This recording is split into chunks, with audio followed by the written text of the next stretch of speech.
യേശുവിൻ സ്നേഹം ആ മഹസ്നേഹം ആഹാദോർക്കുമ്പോൾ എന്തോരാനന്ദം. യേശുവിൻ സ്നേഹം ആ മഹസ്നേഹം ആഹാദോർക്കുമ്പോൾ എന്തോരാനന്ദം. അബ്രഹാമിൻ ദൈവം ഏലിയാവിൻ ദൈവം ഈ പാപിയാകും എന്നെയുമേ തേടി വന്ന സ്നേഹം. അബ്രഹാമിൻ ദൈവം ഏലിയാവിൻ ദൈവം ഈ പാപിയാകും എന്നെയുമേ തേടി വന്ന സ്നേഹം. ഈ പാപിയാകും എന്നെയുമേ തേടി വന്ന സ്നേഹം. യേശുവിൻ സ്നേഹം ആ മഹസ്നേഹം ആഹാദോർക്കുമ്പോൾ എന്തോരാനന്ദം.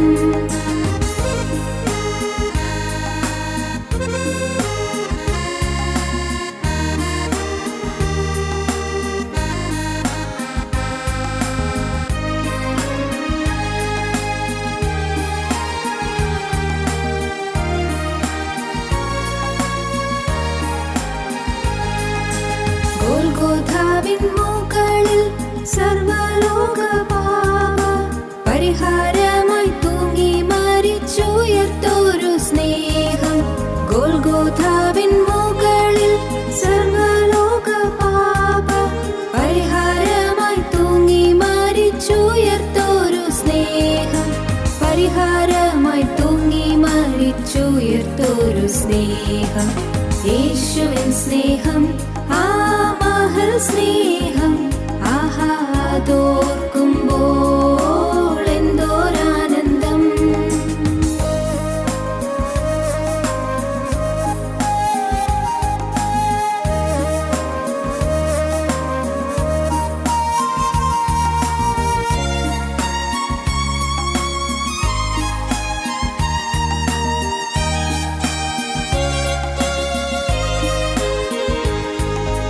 മശിഹയായി വന്നു മരണത്തെ ജയിച്ചു മനുഷ്യരെ മുറ്റും മാറ്റും ആ മഹസ്നേഹം. മശിഹയായി വന്നു മരണത്തെ ജയിച്ചു മനുഷ്യരെ മുറ്റും മാറ്റും ആ മഹസ്നേഹം. മനുഷ്യരെ മുറ്റും മാറ്റും ആ മഹസ്നേഹം. യേശുവിൻ സ്നേഹം ആ മഹസ്നേഹം ആഹാദോർക്കുമ്പോൾ എന്തോരാനന്ദം. യേശുവിൻ സ്നേഹം ആ മഹസ്നേഹം ആഹാദോർക്കുമ്പോൾ എന്തോരാനന്ദം. ഞങ്ങളും ക്രൂശിക്കപ്പെട്ട ക്രിസ്തുവിനെ പ്രസംഗിക്കുന്നു. ദൈവതിരുനാമത്തിന് മഹത്വം ഉണ്ടാകട്ടെ. കഷ്ടതയ്ക്കും സഹിഷ്ണുതയ്ക്കും ഉദാഹരണമായി ഇയ്യോബിനെ യാക്കോബ് ചൂണ്ടിക്കാണിക്കുകയാണ്. കഷ്ടതയ്ക്കും സഹിഷ്ണുതയ്ക്കും ഇയ്യോബ് സ്വയം ഡിഫെൻഡ് ചെയ്യുകയാണ്. എന്താണ് ഡിഫെൻഡ് ചെയ്യുന്നത്? ഞാൻ ചില നിയമങ്ങൾ ചെയ്തവനാണ്, ഞാൻ ചില തീരുമാനങ്ങൾ എടുത്തവനാണ്, ഞാൻ ദൈവസന്നിധിയിൽ ചില ഉടമ്പടികൾ ചെയ്തവനാണ്. ദൈവത്തോട് ഉടമ്പടി ചെയ്യുക, ദൈവത്തോട് ഉടമ്പടി ചെയ്യുക. ഞാൻ ആവർത്തിച്ച് പറയട്ടെ, ദൈവത്തോട് ഉടമ്പടി ചെയ്യാൻ കഴിയുക. ഇതുവരെ അത് നിങ്ങളുടെ ജീവിതത്തിൽ സാധിച്ചിട്ടില്ലെങ്കിൽ ഇന്നെങ്കിലും നിങ്ങൾക്ക് തുടങ്ങരുതോ അങ്ങനെ ഒരു തീരുമാനം? അങ്ങനെ ഇന്നെങ്കിലും നിങ്ങൾക്ക് ചെയ്യരുതോ അങ്ങനെ ഒരു വ്യക്തമായ ഉടമ്പടി? ദൈവത്തിന് സ്തോത്രം. ജീവിതത്തിൽ ഒരു നിഷ്ഠയുള്ള ജീവിതം, അതെ നിഷ്ഠ, ഒരു വ്രതസ്ഥമായ ജീവിതം, വിശുദ്ധമായ ജീവിതം പ്രായോഗികമാണ്. സാധിക്കും. വേണമെങ്കിൽ നിർബന്ധമാണോ? സാധിക്കും. കൂടിയേ കഴിയുന്നുണ്ടോ? സാധിക്കും. നിങ്ങളതൊരു വെല്ലുവിളിയായിട്ട് ഏറ്റെടുക്കണം. എനിക്ക് എൻ്റെ ജീവിതത്തിൽ ഒരു വ്രതസ്ഥനായി ജീവിക്കണം. മനസ്സറിഞ്ഞൊരു തെറ്റ് വരാൻ പറ്റുകയില്ല. പിശാചിന് ഞാൻ ഇനി ഇടം കൊടുക്കുകയില്ല. എനിക്ക് എന്നെ ഈ ഭൂമിയിൽ അയച്ച എൻ്റെ നിത്യനായ കർത്താവായ യേശുക്രിസ്തുവിനോടുള്ളതായ സ്നേഹത്തെ പ്രതി എൻ്റെ ജീവിതം ഞാനിതാ വേർതിരിക്കുകയാണ്. അതിനുള്ളതായി ഭാഗ്യം എനിക്ക് തരണം കർത്താവേ. അതിനുള്ളതിൻ്റെ കൃപ എൻ്റെ മേൽ പകരണം. ദൈവത്തിന് സ്തോത്രം. ദൈവത്തിൻ്റെ വലിയ നാമം മഹത്വപ്പെടട്ടെ. ദൈവത്തിന് സ്തോത്രം. ജീവിതത്തിൽ പരാജയങ്ങൾ വരില്ലെന്നല്ല ഞാൻ പറഞ്ഞത്. പാപത്തിൻ്റെ പരാജയമല്ല, കഷ്ടപ്പാടുകൾ, നഷ്ടങ്ങൾ, ഒട്ടേറെ ദുരിതങ്ങൾ എല്ലാം വരാം. യോബിന് വന്നതുപോലെ തന്നെ ഓരോ തരത്തിലുള്ള നഷ്ടങ്ങൾ. സാധാരണ നഷ്ടമാണോ? ഓരോ തരത്തിലുള്ള നഷ്ടങ്ങൾ വരും, കഷ്ടങ്ങൾ വരും. ഒരിക്കൽ പറഞ്ഞാൽ ജീവിതം പല കാര്യങ്ങളിലും പരാജയപ്പെട്ടതല്ലേ. ബിസിനസ്സിൽ പരാജയപ്പെട്ടവരുണ്ട്, പഠിത്തത്തിൽ പരാജയപ്പെട്ടവരുണ്ട്, ജോലിയിൽ പരാജയപ്പെട്ടവരുണ്ട്, കുടുംബ ജീവിതത്തിൽ പരാജയപ്പെട്ടവരുണ്ട്, കുടുംബ ബന്ധത്തിൽ പരാജയപ്പെട്ടവരുണ്ട്, സ്നേഹോഷ്മളമായ ജീവിതത്തിൽ പരാജയപ്പെട്ടവരുണ്ട്. പരാജയമുണ്ട് ജീവിതത്തിൽ. നിങ്ങൾക്ക് പരാജയങ്ങളിൽ നിന്നൊരു ഉയർത്തെഴുന്നേൽപ്പിന് നിങ്ങൾക്ക് ആഗ്രഹമുണ്ടോ? പരാജയത്തിൽ നിന്ന് ഉയർത്തെഴുന്നേൽക്കണം. എനിക്ക് പരാജയത്തിൽ നിന്ന് എനിക്കൊരു പുതു ചൈതന്യം പ്രാപിച്ചുകൊണ്ട് എനിക്ക് എഴുന്നേൽക്കണം. ഞാൻ ഇനി കഷ്ടനഷ്ടങ്ങളിലേക്ക് നോക്കി നിൽക്കുകയല്ല, ഞാൻ പുതിയ ജീവിതത്തിൻ്റെ വിജയത്തിലേക്ക് നോക്കിക്കൊണ്ട് ഞാൻ കുതിക്കുകയാണ്. സ്തോത്രം. നിങ്ങൾക്ക് പറയാൻ തീരുമാനിക്കാൻ പറ്റുമോ? അതൊരു വെല്ലുവിളിയായിട്ട് എടുക്കണം. ഞാൻ ഇനി കഷ്ടങ്ങളിലേക്ക് നോക്കി നെടുവീർപ്പിടുകയല്ല, ഞാൻ പുതിയ വിജയത്തിൻ്റെ പാതയിലൂടെ മുന്നേറുകയാണ്. ഞാൻ ജയിക്കും. ദൈവത്തിന് സ്തോത്രം. ഇയ്യോബ് വ്രതസ്ഥനായിരുന്നു. ഞാൻ കണ്ണുമായി നിയമം ചെയ്തു, പിന്നെ ഞാൻ കന്യകയെ നോക്കുന്നത് അങ്ങനെ. കാപട്യത്തിന് എനിക്ക് ഉണ്ടാവില്ല, കാപട്യം എന്നിൽ ഉണ്ടാവുകയില്ല. നമുക്ക് തുടർന്ന് വായിക്കാം. എൻ്റെ കാലടി വഴിവിട്ട് മാറിയെങ്കിൽ, എൻ്റെ ഹൃദയം എൻ്റെ കണ്ണിനെ പിന്തുടർന്നുവെങ്കിൽ, വല്ല കറിയും എൻ്റെ കൈക്ക് പറ്റിയെങ്കിൽ, ഞാൻ വിതച്ചത് മറ്റൊരുത്തൻ തിന്നട്ടെ, എൻ്റെ സന്തതിക്ക് മൂലനാശം ഭവിക്കട്ടെ. നോക്കൂ, യോ പറയുന്നത് കേട്ടില്ലേ? യോ പറയുകയാണ്, എൻ്റെ കാലടി വഴിവിട്ട് മാറിയെങ്കിൽ. ഇല്ല, മാറുകയില്ല. നല്ല ഉറപ്പാണ്. എൻ്റെ കാൽ വഴിവിട്ട് മാറുകയില്ല, നേർ വഴിവിട്ട് അങ്ങോട്ടോ ഇങ്ങോട്ടോ മാറുകയില്ല. അല്ല, മാറിയെങ്കിൽ എൻ്റെ മക്കൾ മുടിഞ്ഞു പോകട്ടെ, എൻ്റെ കുടുംബം തകർന്നു പോകട്ടെ. എന്ത് ധൈര്യത്തോടാണ് പറയുന്നത്. എൻ്റെ കാലടി വഴിവിട്ട് മാറിയെങ്കിൽ. അടുത്ത വാക്യം. എൻ്റെ ഹൃദയം എൻ്റെ കണ്ണിനെ പിന്തുടർന്നുവെങ്കിൽ, എൻ്റെ ഹൃദയം ഞാൻ കാണുന്നതിന് വേണ്ടി മോഹിച്ചുകൊണ്ട് പോകുന്നുവെങ്കിൽ, എൻ്റെ ഹൃദയത്തിൽ മോഹം ഉണ്ടാകുന്നുണ്ടെങ്കിൽ, ഞാൻ കണ്ടതെല്ലാം ഞാൻ മോഹിക്കുന്നുവെങ്കിൽ, കണ്ടതെല്ലാം ഞാൻ ആഗ്രഹിക്കുന്നുവെങ്കിൽ, അത്യാഗ്രഹം എനിക്കുണ്ടാകുന്നുവെങ്കിൽ, അതിമോഹം എനിക്കുണ്ടാകുന്നുവെങ്കിൽ, മ്ലേച്ഛമായ മോഹം എൻ്റെ ഹൃദയത്തിൽ ഉൽപ്പാദിക്കുന്നുവെങ്കിൽ, എൻ്റെ ഹൃദയം എൻ്റെ കണ്ണിനെ പിന്തുടർന്നുവെങ്കിൽ, വല്ല കറയും എൻ്റെ കൈക്ക് പറ്റിയെങ്കിൽ, ഈ കയ്യിൽ വല്ല കറയും പറ്റിയെങ്കിൽ, ഈ കറയിൽ കയ്യിൽ കറ പറ്റുക. പൈസയുടെ കാര്യത്തിൽ കറ പറ്റാം, ഈ കൈ കൊണ്ട് ചെയ്യുന്ന കാര്യങ്ങളിൽ കറ പറ്റാം, ഈ കയ്യിൽ വാങ്ങിയ കാര്യത്തിൽ കറ പറ്റാം, ഈ കൈ ചെലവഴിച്ച കാര്യത്തിൽ കറ പറ്റാം. നാം ഓരോരുത്തരും യേശുക്രിസ്തുവിൻ്റെ ഹിതപ്രകാരം മുന്നോട്ട് പോകേണ്ടവരാണ്. കയ്യിൽ കറ വരരുത്. കയ്യിൽ മാത്രമല്ല, ജീവിതത്തിൽ ഒരിടത്തും കറ വരരുത്. എൻ്റെ കയ്യിൽ കറ പറ്റിയെങ്കിൽ. നോക്കൂ, പ്രാഗൽഭ്യത്തോട് പറയുകയാണ്. ഇയ്യോബ് ഡിഫെൻഡ് ചെയ്യുകയാണ്. എൻ്റെ കയ്യിൽ കറ പറ്റിയിട്ടില്ല, നല്ല ഉറപ്പുണ്ട്. അനീതിയുടെ ഒന്നും എൻ്റെ കയ്യിലില്ല, അന്യായത്തിൻ്റെ ഒന്നും എൻ്റെ കയ്യിലില്ല, അശുദ്ധിയുടെ ഒന്നും എൻ്റെ കയ്യിലില്ല. ഈ കൈ എരുതാത്തത് തൊട്ടിട്ടില്ല, ഈ കൈ എരുതാത്തത് പിടിച്ചിട്ടില്ല. സ്തോത്രം. എന്ത് സമാധാനത്തോടെ പറയുന്നത്, എന്ത് പ്രാഗൽഭ്യത്തോടെ പറയുന്നത്. ഈ കൈ എൻ്റെ രഹസ്യങ്ങൾ കാണുന്ന കർത്താവ് നോക്കുമ്പോൾ തെറ്റായ വഴിയിലേക്ക് നീങ്ങിയിട്ടില്ലേ, കൈ തൊട്ടിട്ടില്ല. എൻ്റെ കരുണയുള്ള കർത്താവ് നോക്കുമ്പോൾ ഈ കയ്യിൽ അരുതാത്ത പണം വന്നിട്ടില്ല. സ്തോത്രം. ഇനി അർഹതയില്ലാത്ത പണം വന്നിട്ടില്ല. ദൈവത്തിന് സ്തോത്രം. നല്ല ആത്മധൈര്യത്തോടെയാണ് യോബ് പറയുന്നത്. വല്ല കറിയും എൻ്റെ കൈക്ക് പറ്റിയെങ്കിൽ, ഞാൻ വിതച്ചത് മറ്റൊരുത്തൻ തിന്നട്ടെ, ഞാൻ അധ്വാനിച്ചത് മറ്റൊരു ആക്കിക്കൊള്ളട്ടെ, ഞാൻ വിതച്ചത് വേറൊരാൾ കൊയ്തെടുത്തുകൊള്ളട്ടെ, വേറൊരാൾക്ക് ആയിക്കൊള്ളട്ടെ, എൻ്റെ കഷ്ടപ്പാടിൻ്റെ ഫലമെല്ലാം വേറൊരാൾ എടുത്തുകൊള്ളട്ടെ. നല്ല ധൈര്യത്തോടെ പറയുന്നത്. എൻ്റെ കയ്യിൽ കറ പറ്റിയിട്ടില്ല, എൻ്റെ അവയവങ്ങളിൽ കേട് പറ്റിയിട്ടില്ല, തെറ്റ് പറ്റിയിട്ടില്ല. ദൈവത്തിന് സ്തോത്രം. അടുത്ത വാക്യം. എൻ്റെ സന്തതിക്ക് മൂലനാശം ഭവിക്കട്ടെ, എൻ്റെ സന്തതിക്ക് വംശനാശം സംഭവിക്കട്ടെ, മൂലനാശം സംഭവിക്കട്ടെ.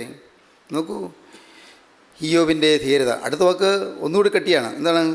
എൻ്റെ ഹൃദയം ഒരു സ്ത്രീയിങ്കൽ ഭ്രമിച്ചു പോയെങ്കിൽ, എൻ്റെ ഹൃദയം ഏതെങ്കിലും ഒരു സ്ത്രീയിങ്കൽ ഭ്രമിച്ചു പോയെങ്കിൽ, കൂട്ടുകാരൻ്റെ വാതിക്കൽ ഞാൻ പതിയിരുന്നുവെങ്കിൽ, കൂട്ടുകാരൻ്റെ ഭാര്യയിലേക്ക് എൻ്റെ മോഹം പോയെങ്കിൽ, ആരുടെയെങ്കിലും ഭാര്യയിലേക്ക്, അന്യ സ്ത്രീയിലേക്ക് എൻ്റെ മോഹം പോയെങ്കിൽ, എൻ്റെ ഹൃദയം കൂട്ടുകാരൻ്റെ ഭാര്യയിലേക്ക് മോഹാസക്തമായി തീർന്നെങ്കിൽ, എൻ്റെ ഹൃദയം ഒരു സ്ത്രീയെങ്കിൽ ഭ്രമിച്ചു പോയെങ്കിൽ. യോബ് പറയുകയാണ്, അങ്ങനെയൊന്നും ഉണ്ടായിട്ടില്ല. അതാണ് യോബിൻ്റെ ധൈര്യം. അങ്ങനെയൊന്നും വന്നിട്ടില്ല. എൻ്റെ സഹോദരങ്ങളെ, നാം വെറുതെ കേട്ടുപോകല്ലേ. ഒരു സെക്കൻഡ് ചിന്തിച്ച് പോകണമേ.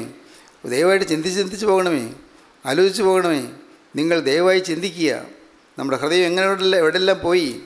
ഹൃദയത്തിൽ നിരൂപണങ്ങൾ എന്തെല്ലാമായിരുന്നു, ഈ ഹൃദയത്തിലെ ചിന്തകൾ എന്തെല്ലാമായിരുന്നു, നമ്മുടെ മനോരാജ്യങ്ങൾ എന്തെല്ലാമായിരുന്നു, ആകാശക്കോട്ടകൾ കെട്ടിയത് ഏതെല്ലാം കാര്യങ്ങളിലായിരുന്നു, മനസ്സിൽ ചില വികാരത്തിൻ്റെ പ്രേരണയ്ക്ക് വശംവദരായി ചിന്തിച്ചു കൂട്ടിയത് എന്തെല്ലാമായിരുന്നു, മോഹിച്ചു പോയത് എന്തെല്ലാമായിരുന്നു.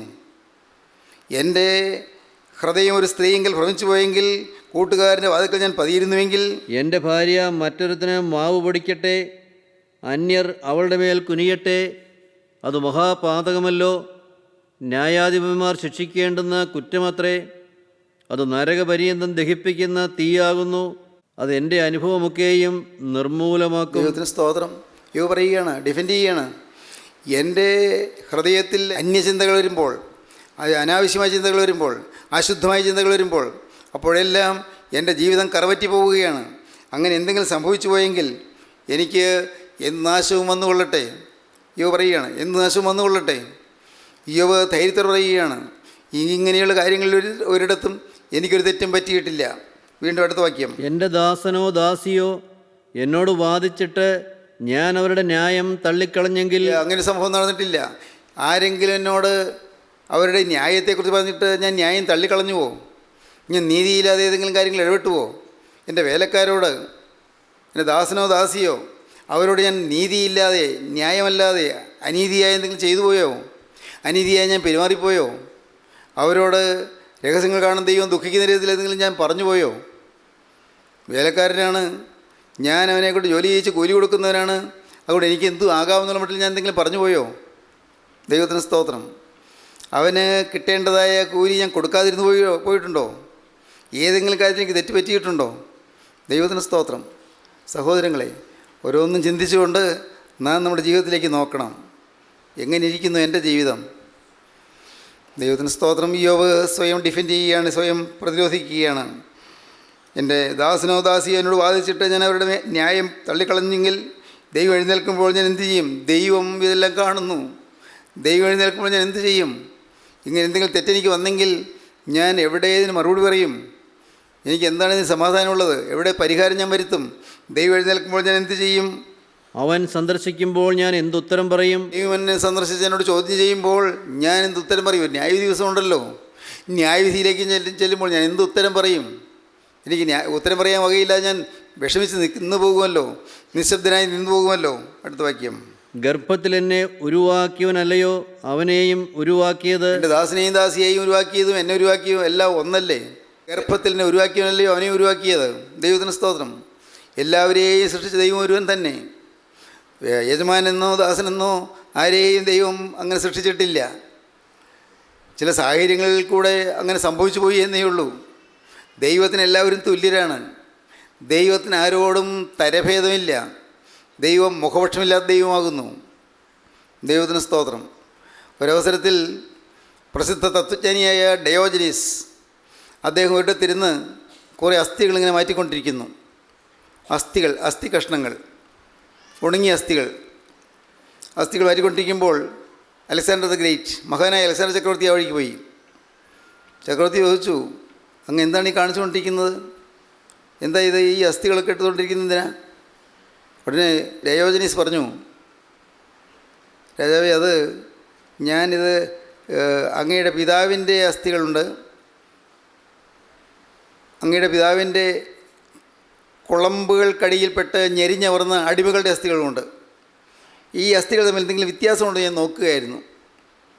അങ്ങയുടെ പിതാവിൻ്റെ അസ്ഥികളുണ്ട്, അങ്ങയുടെ പിതാവിൻ്റെ കുതിരക്കുളമ്പടിയിൽ ഞെരിഞ്ഞമർന്ന് അടിമകളുടെ അസ്ഥിയുമുണ്ട്. ഈ യജമാൻ്റെയും അടിമകളുടെയും അസ്ഥികൾ തമ്മിൽ വ്യത്യാസമുണ്ടോ നോക്കിയതാ. അലക്സാണ്ടർ ലജ്ജിച്ചു.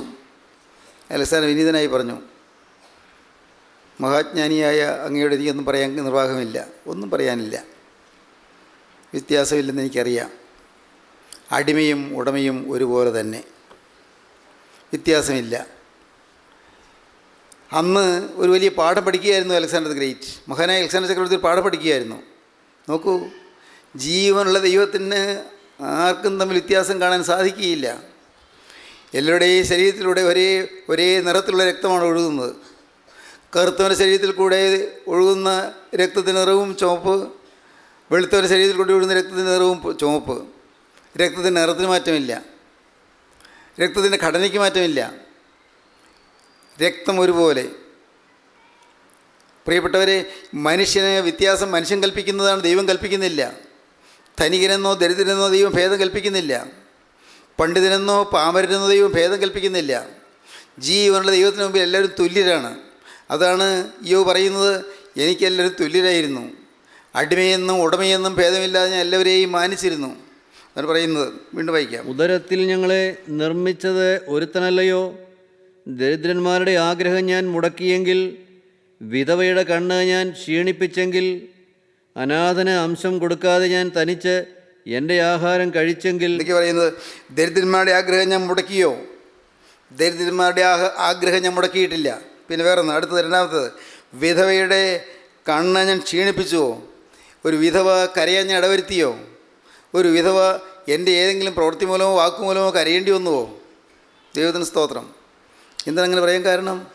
യാക്കോബ് പറയും എന്താണ് ഭക്തി എന്ന്. പിതാവായ ദൈവത്തിന് മുൻപാകെ ശുദ്ധവും നിർമ്മലവുമായുള്ള ഭക്തിയോ, അനാഥരെയും വിധവമാരെയും അവരുടെ സങ്കടത്തിൽ ചെന്ന് കാണുന്നതും ലോകത്താലുള്ള കളങ്കം പറ്റാതെ വണ്ണം തന്നെ താൻ കാത്തുകൊള്ളുന്നതുമാകുന്നു. യാക്കോബിൻ്റെ ലേഖനം 1-ാമത്തെ അധ്യായത്തിൽ പറയുന്നതാണ്. 1-ാം അധ്യായം അവസാന വാക്യം. പിതാവായ ദൈവത്തിൻ്റെ മുമ്പാകെ ശുദ്ധവും നിർമ്മലവുമായുള്ള ഭക്തിയോ, അനാഥരെയും വിധവമാരെയും അവരുടെ സങ്കടത്തിൽ ചെന്ന് കാണുന്നതും ലോകത്താലുള്ള കളങ്കം പറ്റാതെ വണ്ണം തന്നെത്താൻ കാത്തുകൊള്ളുന്നതുമാകുന്നു. എന്താണ് യഥാർത്ഥമായ ഭക്തി എന്ന് പറയുന്നത്? കുറേ നേരം ഇങ്ങനെ പ്രാർത്ഥിച്ചുകൊണ്ടിരിക്കുന്നതല്ല ഭക്തി. പ്രാർത്ഥിക്കാം. കുറേ നേരം ബൈബിൾ വായിച്ചുകൊണ്ടിരിക്കുന്നതല്ല ഭക്തി. ബൈബിൾ വായിക്കണം. യഥാർത്ഥമായ ഭക്തി എന്താണ്? പിതാവായ ദൈവത്തിന് മുൻപാകെ ശുദ്ധവും നിർമ്മലവുമായുള്ള ഭക്തിയോ, അനാഥരെയും വിധവമാരെയും അവരുടെ സങ്കടത്തിൽ ചെന്ന് കാണുന്നതും ലോകത്താലുള്ള കളങ്കം പറ്റാതെ വണ്ണം തന്നെത്താൻ കാത്തുകൊള്ളുന്നതുമാകുന്നു. ദുഃഖിക്കുന്ന ഒരു വിധവ, ദുഃഖിക്കുന്ന ഒരു അനാഥൻ, ആരോരുമില്ലാത്തവൻ, അവൻ്റെ കാര്യം നോക്കാൻ ദൈവമുണ്ട്. ദൈവം മാത്രമേ ഉള്ളൂ താനും. അവിടെ ദൈവത്തിൻ്റെ മനോഭാവത്തോടെ, ക്രിസ്തുവിൻ്റെ മനസ്സോടെ, ക്രിസ്തുവിൻ്റെ ഹൃദയത്തോടെ, ക്രിസ്തുവിൻ്റെ അതേ മനോഭാവത്തോടെ നാം സഹായം ചെയ്യുമെങ്കിൽ അത് ദൈവം പ്രസാദിക്കും. അനാഥനെ താങ്ങുന്നു. അവന് പഠിക്കാൻ മാർഗമില്ല, അവൻ ഏതെങ്കിലും തരത്തിലൊരു ഒത്താശ ചെയ്ത് കൊടുക്കുന്നു, സഹായം ചെയ്യുന്നു. അവന് ജീവിക്കാൻ കടപ്പാടമില്ല, അവൻ എന്തെങ്കിലും സഹായം ചെയ്യുന്നു, വീട് വയ്ക്കാനുള്ള ഏതെങ്കിലും തരത്തിലുള്ളതായ സഹായം ചെയ്തു കൊടുക്കുന്നു. അവന് ചികിത്സിക്കാൻ പണമില്ല, അവനെ ഏതെങ്കിലും തരത്തിൽ സഹായിക്കാൻ നാം വളരെ ശ്രദ്ധയോടെ കരുതുന്നു, അവന് വേണ്ടി ശ്രദ്ധയോടെ നാം പ്രവർത്തിക്കുന്നു, അനാഥനെ സഹായിക്കുന്നു. തന്നെയുമല്ല, വീണ്ടും പറയുന്നു, വിധവ അവളുടെ ജീവിതത്തിൽ എന്നും ദുഃഖമല്ലേ ഉള്ളൂ. ഭർത്താവ് ഒരുമിച്ച് ജീവിച്ച കാലങ്ങൾ മനസ്സിലേക്ക് ഇടയ്ക്കിടയ്ക്ക് പൊന്തി വരും. ഹൃദയം തരളിതമാകും, ദുഃഖിതമാകും, വേദന കൊണ്ട് കണ്ണ് നിറയും. ആ നല്ല നല്ല കാലങ്ങൾ ഓർമ്മയുടെ നല്ല സ്നേഹത്തിൻ്റെ കാര്യങ്ങളെല്ലാം മനസ്സിലേക്ക് ഓർമ്മ വന്ന് ഹൃദയത്തെ വിഴുങ്ങുന്ന കാര്യങ്ങൾ, ഹൃദയത്തെ ദുഃഖിപ്പിക്കുന്ന കാര്യങ്ങൾ ഇല്ലേ? നിങ്ങൾ ചിന്തിച്ച് നോക്കൂ. സന്തോഷത്തോടെ കഴിഞ്ഞിരുന്ന കാലങ്ങൾ, ഒരുമിച്ച് യാത്ര ചെയ്ത കാലങ്ങൾ, ഒരുമിച്ച് ചിരിക്കുകയും സംസാരിക്കുകയും ചെയ്ത കാലങ്ങൾ, ആദ്യത്തെ കുഞ്ഞുണ്ടായപ്പോൾ സന്തോഷിച്ച് ദൈവത്തെ സ്തുതിച്ചതായ സമയങ്ങൾ, പ്രാർത്ഥനയ്ക്ക് യോഗത്തിന് ഒരുമിച്ച് പോകുകയും മനഃശുശ്രൂഷയിൽ ഒരുമിച്ച് പങ്കെടുക്കുകയും ചെയ്ത കാലങ്ങൾ, എന്തെല്ലാം ഓർമ്മയിലേക്ക് വരുന്നു. ഈ ഓർമ്മകളെല്ലാം നിർജ്ജീവമായി പോയല്ലോ. പാവം ആ സ്ത്രീ ദുഃഖിക്കുകയാണ്, ആ സ്ത്രീ വേദനിച്ച് പൊളയുകയാണ്. അയ്യോ കഷ്ടം, എല്ലാം തീർന്നല്ലോ, ഇനി എനിക്കിതെല്ലാം നിഷേധിക്കപ്പെട്ടല്ലോ. നല്ല നല്ല കാലങ്ങൾ, മധുര അനുഭൂതികളെല്ലാം നിഷേധിക്കപ്പെട്ടല്ലോ, തീർന്നല്ലോ നല്ല കാലം. അങ്ങനെ ദുഃഖിക്കുന്ന ഒരു പാവപ്പെട്ട വിധവയെ അവളുടെ ഹൃദയത്തിന് തണുപ്പ് കൊടുക്കുക, അവളുടെ ഹൃദയത്തിന് ആശ്വാസം കൊടുക്കുക, അവളുടെ നീറുന്ന ഹൃദയത്തിന് ഒരു കുളിർമ കൊടുക്കുക. അനാഥരെയും വിധവമാരെയും അവരുടെ സങ്കടത്തിൽ ചെന്ന് കാണുന്നതും ലോകത്താലുള്ള കളങ്കം പറ്റാതെ തന്നെ താൻ കാത്തുകൊള്ളുന്നതാകുന്നു.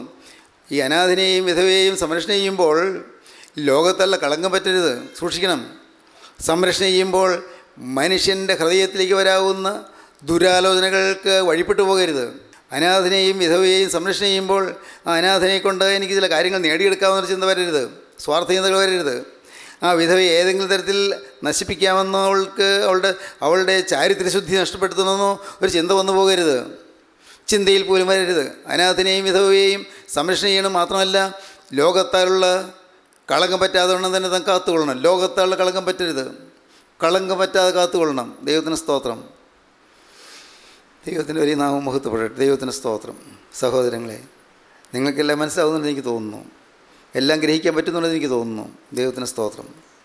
ജീവനുള്ള ദൈവത്തിൻ്റെ പരിശുദ്ധാത്മാവ് നമ്മിൽ വസിക്കുമ്പോൾ വേദനിക്കുന്ന വേദനയിൽ നിന്നും അറിയാതെ പങ്കാളിയായിപ്പോൾ തീർന്നു പോകും. യേശുക്രിസ്തുവിൻ്റെ ആത്മാവ് നമ്മിൽ വസിക്കുന്നുവെങ്കിൽ ദുഃഖിക്കുന്നതിൻ്റെ ദുഃഖം കണ്ട് നാമും ദുഃഖിച്ചു പോകും. സന്തോഷിക്കുന്നവരോടുകൂടെ സന്തോഷിക്കുകയും കരയുന്നവരോടുകൂടെ കരയുകയും ചെയ്യുവിൻ.